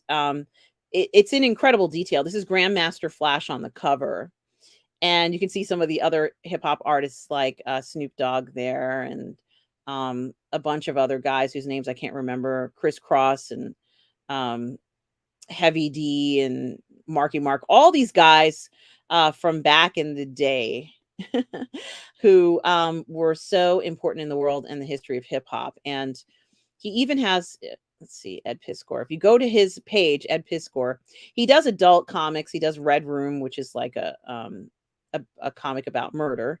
But he also does some other incredible things. You can see his comics are very graphic. These are indie comics. I, as you know, I'm an indie comic collector. I don't necessarily collect comics that are superhero comics. I collect indie comics. So this is one that I just want to show you guys some of the detail in the work here. And you can see Run DNC and Jam Master Jay right there on that page, and some of the detail of what he did. I know, retro, right? I know, right? This thing is the bomb, retro. This omnibus includes this, and it's an incredible collection of the history of hip hop. And it's got pictures of all the homeboys. You can see Public Enemy #1. You can see Tupac in this picture. They're all there. They got the gold chains, even got the gold chains around their neck and the Kangos. And you want to see how accurate that picture is, right? You know, like this is supposed to be a picture of the guys back in the day. If I go ahead and do, I don't know whether I can find this picture. Maybe if I go to history, it might send me to this. But no, it's not going to do this. But history from dates. If I had really thought about this, let me just go to this is the last thing I'm going to talk about today, and I'm going to end the stream. But I just wanted to show you. Let me see if I can find it. Hip hop battle. He even does. He even shows hip hop battles with different artists. And so what he does, what he does is that he'll go ahead and show in the comic, in the comic itself, a hip hop battle. So I just wanted to show you how accurate the picture is, because you're kind of seeing this picture of the guys. You see them there, you know, like we're kind of seeing the three gentlemen here, right? I have a modest comic collection. This would be perfect to add. Yes, yes, Retro Nurgle. If you like comics that are, you know, I like indie comics like this, a little bit different. I like different types of comics. There are so many different kinds. This is one that might be right for, let's say, whatever taste you have. So I did just want to show this. You can see them there. And if you're thinking about, gee, I wonder how accurate this is to the gentleman in question, the three guys with the black hats on. I did just want to show. I'm gonna show you what they actually. I can't do it side by side. I haven't learned how to do that yet, but clearly this is the guys in question. This is what they look like in real life. This was them back in the day. Back in the day, and you can see how accurate. Like you can recognize them, right? Look at how cool. You know, this comic that he did. He did it with so much care and, you know, accuracy to what everybody was wearing, how they wore their Kangol and their glasses. And yes, Irene, yes, Hellboy, Sandman, yes. All those different ones, right? Something a little bit different from the superhero ones, which are also fantastic. But I did just want to talk about this other area in comics that I really enjoy as well. And Gary, I'm going to get to you in 1 second, but I did just want to mention it. It's called the Hip Hop Family Tree. Excuse me. And it's part of, he's been working on it for a long time. But I just wanted to mention it because it's just so phenomenal. It's the most phenomenal thing I've ever seen in my life. And I was like, this man, he really cares about, look, it's salt and pepper. He really cares about what he's doing with these comics. And I think that's so interesting. Um, he didn't have to do this, but it looks good. So, you know, I also thought about that while I was at the panel and hip hop and comics and things like that. So I did want to bring it to your attention that, you know, Daryl has his books. He has this that he's working in. It's called Daryl Makes Comics. This is a limited edition print that I got from him. When I see him again, which I will, I'm going to ask him to sign this. I have intentions of trying to get him onto the show, onto the Burnettwork, eventually, to talk about his comics. And because he has a lot to say. And I think the that this our group would love to hear more about that. So I love Hellboy as well, and Sandman comics too. um Gary Smith, hi Gary, says I would love to see a space shuttle launch live. Any Apollo 13 fans here? Yeah. Oh yeah. Loved Apollo 13. I saw that in the theater, Gary, when it first came out. I saw that in the theater. That was a great time. It was the era also when all of the Star Trek films were coming out for the next generation Star Trek films. So almost all of those in the theater, guys. So yeah, I love would love to see Space Shuttle launch live. Me too. I think that is also very special. And with that being said, guys, I want to thank everybody today for the generous super chats. Starting off with Irene, who started off giving me $10. Thank you, Irene, for that. So kind of you, so generous with the X's and O's. Thank you so much, Irene. Love you, ladies, so much for that. Also, Rod Thunderheart, guys, don't forget Rod Thunderheart, 20 Canadian dollars. Thank you, Rod. Talks about his See Through Love book, a Spanish teacher who can become invisible when angry, but when aroused, it happens uncontrollably. Is shocked to discover the gym teacher can see her when invisible. And we put the link for Rod's book in the description. He also gave us another $5 Canadian super chat. Thank you, Rod. And he's working on the second book, See Through Love 2. A Latino Santa's read it. Paulie's read it, and he loves it as well. Certainly something to think about there, guys. Make sure you check out Rod Thunderheart's See Through Love on Friesen Press. Bruce Lum for a $3 Canadian super chat talks about Daryl in the new Daryl Dixon series. And he also again contributed another $3 super chat. Says, thanks for inspiring me to watch the new show. And thank you, Bruce Lum. I sure hope you enjoy the rest of your Sunday as well. Irene again for another $2 super chat says, I remember. Thank you guys so much for the generosity today. I so appreciate it. It makes such a big difference for me to be able to continue the channel and do these things that I love. I really enjoy hearing all your comments and things. And Bruce Lum says, thanks for a great live show, RM. Well, thank you, Bruce. It's a pleasure. And I hope to see you again in the near future. Hope things are going well with you. And of course, Retro Nurgle says, have a great day, everybody. Thanks for a great stream. You are welcome. It's my pleasure. I want to thank you all for watching Sunday Brunch today live. I hope you come back next week for another Sunday Brunch as well. Stubble says, after watching The Last Waltz the other week, I've checked out some concert films and music documentaries, lots of interesting stuff. Well, I sure hope you share them with us, Stubble, because you do tend to bring up some very interesting things that I like to cover on the channel. So do come back and share them with us, Stubble. It's always a pleasure to find out what you find interesting. You certainly are a very intriguing man, Stubble. I will say that. I so appreciate everything that you do. Um, okay. Wow. Gary Smith for a $20 super chat. Gary, thank you so much. That is so generous. Thank you, Gary, so much for that. It's so kind of you to do that and support this channel. It means everything to me that I can continue to do that here. And I just so appreciate it. So generous, so appreciative. Thank you for your kindness and thank you for being here. Thank you for this super chat. It makes all the difference to me. Thanks again so much, Gary Smith. And it's a pleasure seeing you here on Sunday Brunch. Gary says, my pleasure as well.